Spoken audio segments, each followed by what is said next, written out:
샬롬. 주의 날을 우리 함께 주 안에서 거룩하게 보내고 또 한 주를 시작하는 월요일을 우리 함께 지냈습니다.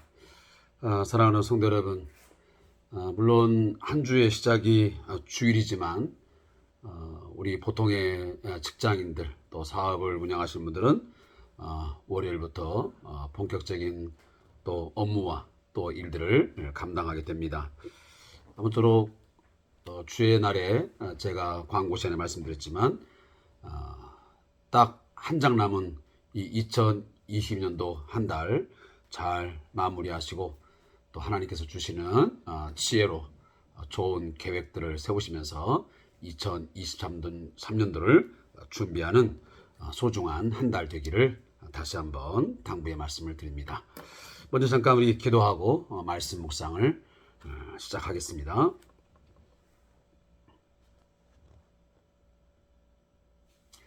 하나님 아버지, 오늘도 저희들을 복되다 또 복된 인생이라 말씀하여 주시니 감사합니다. 오늘도 복 있는 자의 삶을 살아가는 저희들이기 때문에 오늘도 주야로 말씀을 묵상합니다. 오늘도 말씀을 묵상을 통해서 우리가 우리의 삶에 대한 진지한 고민도 있게 하시고 고뇌함도 있게 하여 주셔서 날마다 우리의 삶의 걸음들이 하나님께로 더 가까이 나아가는 걸음걸이가 되도록 인도하여 주시옵소서. 우리가 찬송의 가사처럼 매일매일 기쁘게 주의 길을 걸어갈 수 있게 하시고 또 매일매일의 한 걸음 한 걸음이 주와 함께 걸어가는 삶의 걸음의 발자국이 되게 하여 주시옵소서. 이 시간도 주의 말씀을 묵상합니다. 성령님, 저희들을 깨닫게 하시고 성령께서 우리에게 지혜 주셔서 내일부터도 살아가는 모든 삶이 하나님의 마음에 합당한 그런 삶을 살아가게 해 주옵소서. 예수님의 이름으로 기도합니다. 아멘. 오늘 함께 묵상한 하나님 말씀은 히브리서 3장 1절부터 19절 말씀을 함께 보겠습니다. 히브리서 3장 1절부터 19절 말씀을 같이 읽겠습니다.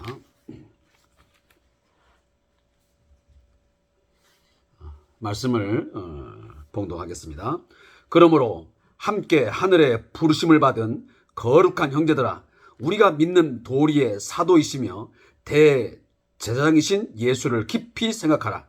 그는 자기를 세우신 이에게 신실하시기를 모세가 하나님의 온 집에서 한 것과 같이 하셨으니 그는 모세보다 더욱 영광을 받을 만한 것이 마치 집 지은 자가 그 집보다 더욱 존귀한 같으니라. 집마다 지은 이가 있으니 만물을 지으신 이는 하나님이시라.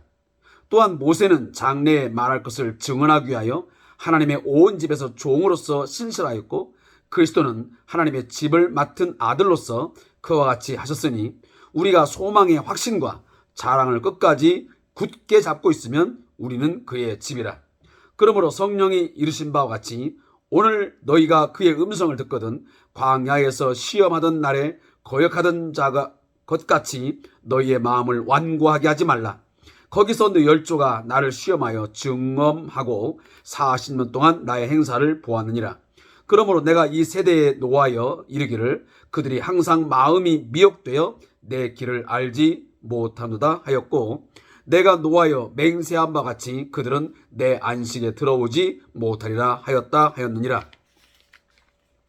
형제들아, 너희는 삼가 혹 너희 중에 누가 믿지 아니하는 악한 마음을 품고 살아계신 하나님에게서 떨어질까 조심할 것이요 오직 오늘이라 일컫는 동안에 매일 피차 권면하여 너희 중에 누구든지 죄의 유혹으로 완고하게 되지 않도록 하라. 우리가 시작할 때에 확신한 것을 끝까지 견고히 잡고 있으면 그리스도와 함께 참여한 자가 되리라. 성경에 이르시되 오늘 너희가 그의 음성을 듣거든 경노하시게 하던 것 같이 너희 마음을 완고하게 하지 말라 하였으니 듣고 경노하시게 하던 자가 누구냐? 모세를 따라 애굽에서 나온 모든 사람이 아니냐? 또 하나님이 40년 동안 누구에게 노하셨느냐? 그들의 시체가 광야에 엎드러진 범죄한 자들에게가 아니냐? 또 하나님이 누구에게 맹세하사 그의 안식에 들어오지 못하리라 하셨느냐? 곧 순종하지 아니하던 자들에게가 아니냐? 이로 보건대 그들이 믿지 아니함으로 능히 들어가지 못한 것이라. 아멘. 자, 오늘 함께 읽은 본문은 어제 주일날 우리가 묵상해야 할 하나님 말씀 히브리서 3장 1절부터 11절 말씀의 내용과 오늘 함께 묵상할 12절부터 19절에 있는 말씀의 내용을 함께 합해서 하게 되었습니다. 1절부터 11절까지의 말씀의 제목은 모세보다 위대하신 예수님입니다. 이 본문에 대한 이 주삼 교재의 집필자가 요약한 내용을 제가 참고해서 요약하겠습니다. 예수님은 성도를 믿음의 길로 인도하시는 사도이며 대제사장이십니다. 모세는 예수님에 대해 예언하기 위하여 하나님의 집에서 종으로서 신실하였지만 예수님은 하나님의 아들로서 충성하셨습니다.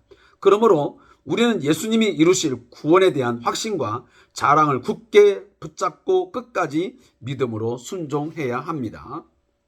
그리고 12절부터 19절의 말씀의 제목은 끝까지 믿음을 지켜 안식에 들어가라 입니다. 이 내용도 제가 요약해서 들려드리겠습니다. 이스라엘 백성은 하나님의 말씀을 믿지 않아서 하나님이 주시는 안식에 들어가지 못했습니다. 이를 토대로 성도들은 믿지 않는 악한 마음으로 하나님께로부터 떨어지지 않도록 주의해야 합니다. 믿는 자만이 하나님의 안식에 들어갈 수 있음을 기억하고 죄의 유혹으로 완고해지지 않아야 합니다. 자, 제가 히브리서를 처음에 묵상할 때에 이런 이야기를 했습니다. 물론 모든 성경이 예수님이 누구시냐, 그리고 그 예수님이 어떠한 사역들을 하셨느냐 라고 하는 그런 포인트에 맞춰져서 성경이 기록되었습니다. 그런 부분도 있지만 특히 이 히브리서는 예수님의 위대하고 우월하신 이런 그의 존귀성에 많은 부분에서 강조를 합니다. 그래서 우리가 이미 1장과 2장을 묵상하면서 예수는 누구보다 천사보다 탁월하고 그는 우월한 존재이다 라는 말씀을 제가 드렸습니다. 당시에 초대교회가 세워지는 그 당시 보면 이 쿰난 공동체가 있습니다. 로마 제국하에서 심각한 핍박과 박해가 있었습니다. 자, 그러한 신앙적인 핍박과 박해를 피하여 그들이 하나님을 예배하고 하나님을 섬기는 그런 일들을 하기 위해서 도피한 곳이라면 바로 쿰난, 이렇게 바위 속이나 또 여러 가지 들에 가서 그렇게 깊은 동굴에 들어가서 그들은 공동생활을 하면서 함께 떡을 떼고 또 포도주를 통해서 성만찬을 베풀고 예배를 했습니다. 그걸 보통 우리가 쿰난 공동체라고 말합니다. 자, 그들이 보통 이야기할 때에 이 천사의 존재에 대한 굉장히 그 우월함을 그들은 갖고 있었습니다. 왜냐하면 모세가 하나님으로부터 하나님의 말씀을 받을 때에 천사가 수종을 들었습니다. 그래서 이 유대인들은 이 천사의 존재에 대한 그 어떤 고귀함, 어떤 우월함 이런 것들을 많이 가지고 있었습니다. 그렇기 때문에 이 히브리서 기자는 그 당시에 이 공동체에게 너희들이 믿고 있고 너희들이 그렇게 우월하다고 믿고 있는 그 천사보다 그리고 그 모세보다 예수가 더 우월한 존재라는 것을 말씀합니다. 오늘 본문에 보면 모세의 이야기가 꽤 많이 등장을 합니다. 자, 모세가 하나님의 온 집에서 종으로 신실하게 충성했다면 그리스도는, 다시 말해 예수는 하나님의 집을 맡은 아들로서 신실하게 충성을 한 자이다. 그러니 종이 우위냐 아들이 우위냐? 당연히 아들이 우위죠. 그러니 그 아들을 통해서 우리에게 주어진 그 하나님의 말씀, 그 하나님의 복음, 이것을 굳게 우리가 붙들고 살아가면 우리가 하나님의 백성이라고 하는 것을 우리가 입증하게 되는 것이다. 이 이야기가 왜 그러냐면 그 당시에 예수를 하나님의 아들로 고백하고 모세보다 천사보다 더 우월한 탁월한 그런 존재로 여기면서 그들은 살아갔습니다. 그러한 신앙을 갖고 있었는데 자꾸만 거짓 선생들이 나타나고 그리고 로마의 압제 속에서 계속 유혹을 하고 그들을 현혹시킨 게 뭐냐면 예수는 하나님의 아들이 아니라는 거예요. 그는 결코 하나님의 아들이 될 수도 없고 메시아가 아니라는 거예요. 주가 아니라는 거예요. 그런 이야기들을 계속 들려주기 때문에 많은 사람들이 배교하는 일이 발생을 했습니다. 다시 말하면 박해와 그리고 배교의 그 상황이 계속 되고 있는 상황이었습니다. 그렇기 때문에 이들의 신앙 가운데서 끝까지 예수가 누구? 사도이시며 대제사장이시다. 하나님께로부터 보냄을 받은 대제사장이시다. 대제사장의 역할은 무엇을 하는 자입니까?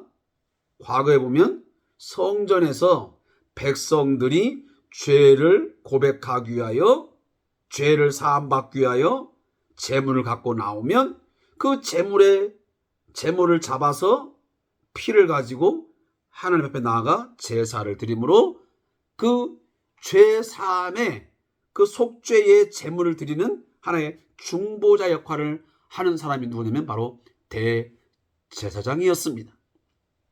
그런데 오늘 1절에 보니까 우리가 믿는 도리의 사도이시며 대제사장이신이라고 하면 여기 보면 우리가 믿는 도리라고 했는데 이 도리란 말이 굉장히 어려운 말입니다.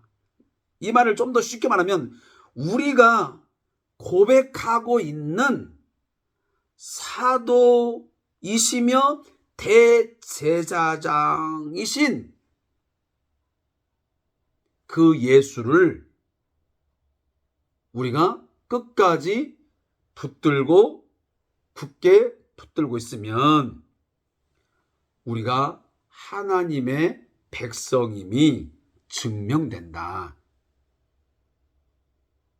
그러면 예수님은 어떤 대제사장입니까?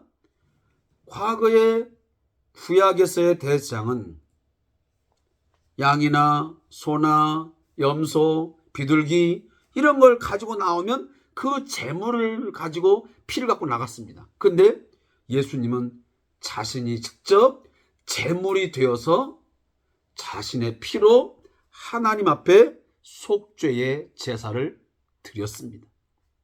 그래서 구약의 소나 양이나 염소나 이런 것들은 여러 번 반복해서 제사를 드려서 속죄의 은혜를 입었지만 예수님 자신이 죄 없으신 예수님이 직접 자신의 몸으로 제물이 되어서 하나님 앞에 중보자로서의 역할을 감당하심으로 우리는 더 이상 반복할 필요도 없고 여러 번 제물을 갖고 나갈 이유도 없습니다. 예수님의 십자가에서의 속죄의 제물 되어주심은 단 한 번, 일회로 영원한 속죄를 이루는 효능이 있습니다. 구약의 이런 제사는 반복적이고 일회성이지만 예수님의 십자가에서의 자신의 몸을 드린 이 속죄의 제물의 제사는 한 번이지만 그것은 영원한 효력을 발생하는 것입니다. 그래서 예수님은 두 번, 세 번 죽을 이유가 없는 것입니다. 따라서 예수님의 그러한 대제사장으로서의 중보자가 되어서 우리의 영원한 속죄의 제물 되어주심에 대해서 뭐하라? 깊이 생각하라. 여기 깊이 생각하란 말은 유심히보다 뭔가 집중하다라는 뜻을 갖고 있습니다. 다시 말하면 그 당시에 로마 제국하에서 박해가 있고 핍박이 있고 또 거짓 선생이 나타나가지고 끊임없이 예수를 주로 고백하는 것을 자꾸만 부인하게 만들고 거부하게 하지만 그런 것에 너희들은 더 이상 현혹되지 말고 귀를 막아버리고 너희의 어떤 집중이 어디에? 예수에게 집중해라. 너희가 믿고 있는, 너희가 그리고 고백하고 있는 그 예수의 주되심, 예수가 너희의 진정한 대제사장으로서 유일한 중보자가 되어서 하나님 앞에 속죄의 제사를 드리는 그 역할을 감당하심, 그리고 끝까지 우리의 영원한 진정한 대제사장으로서 우리의 기도를 받아주시고 우리의 중보자 역할을 해주심에 대해서 의심하지 말아라. 그는 영원한 우리의 대제사장으로서 끝까지 우리를 중보해 주실 것이고 그리고 우리를 영원한 안식으로 인도해 주실 거다라는 말씀입니다. 그래서 오늘도 이 지금 12절 말씀도 마찬가지지만 너희가 어떠한 이단적인 가르침, 거짓 선생들의 그 가르침이 있다 할지라도 그것에 현혹되어 넘어가서 완악해지지 말고 악한 마음을 품고 떨어지지 마. 여기 보면 하나님에게서 떨어질까 조심하라 라는 뭐냐면 배교를 조심하라 그런 말입니다. 요즘도 마찬가지잖아요. 요즘도 신앙생활을 잘하다가 뭐 장로교든 침례교든 감리교든 나름대로 건강한 교회에서 신앙생활을 잘하다가 이 사이비 종파 또 이단의 가르침에 현혹되어져 가지고 배교를 하고 돌아서서 이단으로 빠지게 되고 사이비 종교에 빠진 사람들이 얼마나 많습니까? 뿐만 아니고 결국은 무종교, 종교를 아예 갖지 않는 그러한 사람들까지도 발생을 합니다. 바로 그런 부분을 조심하라는 것입니다. 우리가 왜 끊임없이 성경을 읽고 성경을 배우고 또 우리가 예배 때마다 참여를 하여 설교를 듣고 해야 되는 이유가 뭐냐면 우리가 매일처럼 그러니까 할 수 있으면 최선을 다해서 그 말씀을 읽고 묵상하고 배우고 확신하지 않으면 이처럼 우리도 얼마든지 지금은 어떤 신앙을 고백하고 그걸 붙들고 있지만 어느 한순간 이 악한 영에게 우리가 마음이 빼앗겨가지고 결국은 하나님께 말씀에 집중했던 우리의 영적 시선들이 빼앗겨가지고 이런 이단의 가르침이나 이 악한 영에 이끌려가지고 우리의 마음에 악한 마음을 품고 살아가다가 결국은 살아계신 하나님에게서 떨어져 가버리는 다시 배교하는 일이 발생할 수 있습니다. 어떤 분들은 내가 그래도 정통 교회에서 내가 20년, 30년 살았고 내가 장로이고 내가 집사이고 권사인데 설마 내가 그런 이단의 아니면 사이비 종교의 가르침에 내가 빠질까? 나는 절대 그런 일 없어야 라고 말하지만 그렇지 않습니다. 여러분 한번 가보시면 알겠지만, 들어보시면 알겠지만, 지금도 신천지, 또 여호와의 증인, 또 많은 사이비 종파에 들어가 있는 분들 가운데 상당 부분이 기존 교회, 기성교회에 꽤 오랫동안 신앙생활을 하던 사람들이 거기에 빠져가지고 헤어나지 못하고 지금까지 굉장히 힘든, 영적으로 안타까운 모습 속에서 살아가는 사람들이 꽤 많습니다. 그래서 우리는 오늘 본문도 13절이지만 오직 오늘이라 일컫는 동안에 매일 피차 권면하거든요. 여기 보면 오직 오늘이라 일컫는, 여러분 항상 오늘이 중요한 거예요. 오늘 내가 깨어있지 않고, 오늘 내가 배우지 않고, 오늘 내가 뭔가 하지 않으면 항상 우리는 넘어질 수 있습니다. 죄의 유혹으로 완고하게 될 수 있는 여지가 얼마든지 있습니다. 악한 영에, 그리고 거짓된 가르침에 빠질 수 있는 연약함이 우리 안에는 늘 있는 것을 인정해야 됩니다. 나만큼은 절대 그렇지 않다고요? 내가 그동안 크로스웨이를 했고 1:1 양육 공부를 했고 무슨 공부를 했기 때문에 지금 내가 그걸 하지 않아도 나는 아무런 문제가 없다? 아닙니다. 제가 저희 교우들도 이제 몇 분만 저와 함께 가스펠 프로젝트라고 하는 이 성경 공부 교재를 가지고 매주마다 공부를 하고 있습니다. 어찌 보면 이것이 힘든 여정일 수 있고, 어떤 분들은 주일 낮 예배만 하고 돌아가는데 굳이 오후 예배까지 하면서 성경 공부를 해야 하냐고 말할지는 모르겠지만 이거 굉장히 중요한 것입니다. 사랑하는 성도 여러분, 정말 누구든지 죄의 유혹으로 완고하게 되지 않도록, 그리고 살아계신 하나님에게서 떨어지지 않도록, 악한 마음을 품고 그런 일이 발생하지 않도록, 배교하는 상황이 벌어지지 않도록 여러분 늘 조심하고 늘 여러분 스스로를 경계하시면서 살아야 됩니다. 그렇지 아니하면 우리도 얼마든지 우리의 마음이 완고하게 되어서 결국은 그러한 삶의 정화 속에 빠질 수 있습니다. 그러면서 오늘 15절 이하에 보면 과거 출애굽 1세대 이야기를 히브리서 기자가 지금 언급을 합니다. 거기에 가장 중요한 키워드가 뭐냐면 누구냐, 누구에게, 누구에게라는 말이 굉장히 중요합니다. 후라는 말을 연속 3번 반복합니다. 결국 출애굽을 경험한 하나님의 사람들이었지만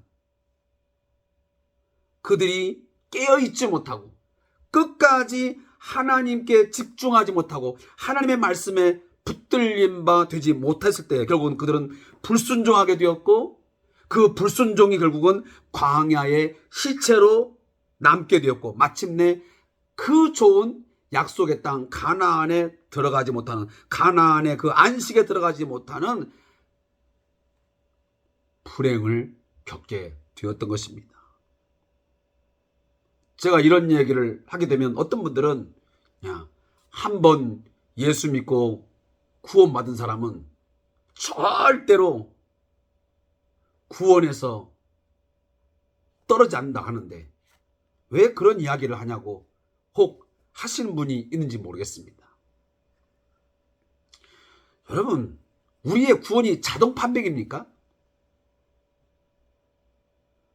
한번 이렇게 딱 해놓으면 내가 더 이상 아무런 노력도 하지 않고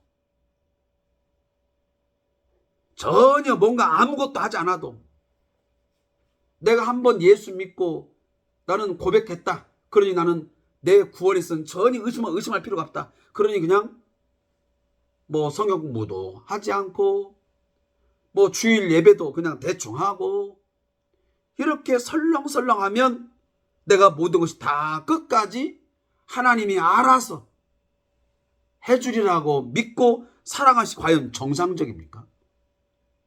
성경 어디에도 그런 말씀이 기록되어 있지 않습니다.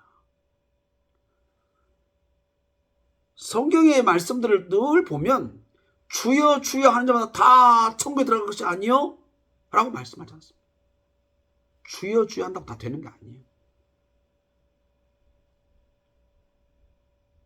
그리고 사도 바울도 섰다 할 때 조심하라고 하잖아요.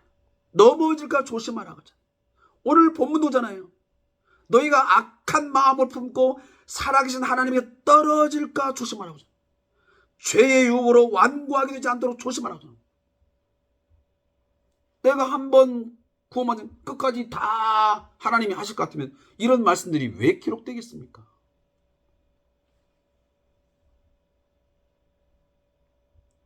아무쪼록 사랑하는 성도 여러분, 제가 권면합니다. 오늘 본문처럼 피차 권면하여 그렇습니다. 사랑하는 성도들에게 제가 권면의 말씀을 드립니다. 저를 비롯해서 우리 모든 성도들이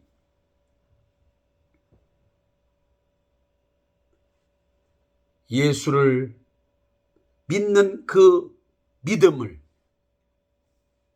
떠나지 않고 결국 배교하지 아니하고 끝까지 붙들고 살아갈 수 있기를 바랍니다. 우리가 배우고 확신한 예수가 누구신지, 우리가 그 예수님에 대한 신앙 고백, 우리가 사도신경을 고백하고 있는데 그 사도신경 안에 있는 그 고백들이 우리 끝까지 확신하고 끝까지 우리가 견고히 붙잡을 수 있기를 바라겠습니다. 또 어떤 분들은 사실 제가 이런 얘기하면 사도신경이 무엇이냐, 사도신경의 내용이 무엇인가도 제대로 모르는 분도 꽤 많습니다. 여러분, 그 사도신경의 내용이 굉장히 중요합니다. 하나님, 성부 하나님, 성자 하나님, 성령 하나님, 그리고 교회가 무엇인지, 우리의 장차 하나님 나라에 들어감, 안식에 들어감, 이런 모든 내용들이 다 신앙 고백인 바로 사도신경 안에 다 들어가 있습니다. 그것을 우리가 늘 고백하고 그 내용이 무엇인지를 잘 배워서 여러분 끝까지 붙들고 계셔야 됩니다. 그렇지 않으면 우리 또한 얼마든지 우리들이 완고하게 되어서 불순종하게 되고 결국은 이 출애굽 1세대처럼 결국은 그 광야에 그렇게 삶을 살아가게 되고 마침내 안식에 들어가지 못하는 일이 발생할 수도 있는 것입니다. 제가 저자의 묵상을 읽고 말씀을 맺겠습니다. 하나님은 그의 말씀을 믿고 순종하는 자에게 안식을 약속하셨습니다. 예수님도 안식을 주겠다고 약속하시며 수고하고 무거운 짐을 자들을 초대하셨습니다. 안식을 얻는 방법은 예수님의 멍에를 메고 배움으로 예수님과 같이 온유와 겸손을 갖는 것입니다. 온유는 하나님의 말씀에 순종하는 태도이며 겸손은 하나님만을 의지하는 태도입니다. 인간이 안식을 잃어버린 이유는 하나님의 말씀에 불순종하고 하나님 외에 다른 것을 의지하기 때문입니다. 멍에는 소 2마리가 함께 밭을 갈 때 사용하는 도구입니다. 즉 예수님이 성도와 함께 영적으로 하나가 되어 가르치고자 하시는 것이 온유와 겸손입니다. 지금 수고하고 무거운 짐을 진 것처럼 쉼이 없는 삶을 살고 있다면 혹시 말씀에 불순종하며 하나님 아닌 다른 것을 의지하고 있지는 않은가 돌아보아야 합니다. 예수님의 말씀에 순종하여 온유와 겸손을 배우면 무거운 짐을 벗고 안식을 얻을 수 있습니다. 아멘. 자, 무릎 기도입니다. 하나님, 저의 불순종과 하나님 대신 다른 것을 의지하는 죄악으로 인해 인생이 힘들고 고통스러움을 고백합니다. 예수님을 따라 온유와 겸손을 배우게 하소서. 아멘. 제가 늘 가끔 하는 이야기지만 좀 저자의 묵상의 이야기는 좀 우리 이 본문의 내용에 비해서는 조금 빈약하다는 생각이 좀 저 개인적으로 듭니다. 여기 내용의 가장 키워드 아니면 가장 중요한 핵심의 내용은 우리가 믿는 어떤 그 신앙 고백, 예수의 대제사장 되심, 그리고 모세보다 그리고 천사보다 우월하신 우리 하나님의 아들 되심, 그의 왕 되심, 이런 것에 대한 그 믿음을 끝까지 붙들고 살아라. 그리고 서로가 그것을 상호 권면을 하면서 뭐하라? 견인, 끝까지 견디라. 그래야만, 순종해야만 너희들이 그 안식에 들어가지 못하는 그러한 불행한 일들이 초래되지 않을 수 있다라는 이야기가 이 본문의 가장 중요한 이야기인 것 같습니다. 아무쪼록 우리 성도님들, 지금도 우리 주위에 수많은 이단들, 또 사이비 가르침들이 굉장히 많은데 그런 것들이 현혹되지 않으려면 끝까지 여러분들 그 신앙 고백에 대한 분명한 확신이 있어야 되고, 또 그 가르침을 되도록 할 수만 있으면 끝까지 여러 번 배우고 또 우리가 확신하면서 신앙을 잘 지켜나가기를 주님께 부탁합니다. 오늘도 주삼 기도를 통한 말씀 묵상 함께 해주신 성도님 감사의 말씀을 드리고, 내일도 주 안에서 승리하는 하루 되기를 소원합니다. 감사합니다.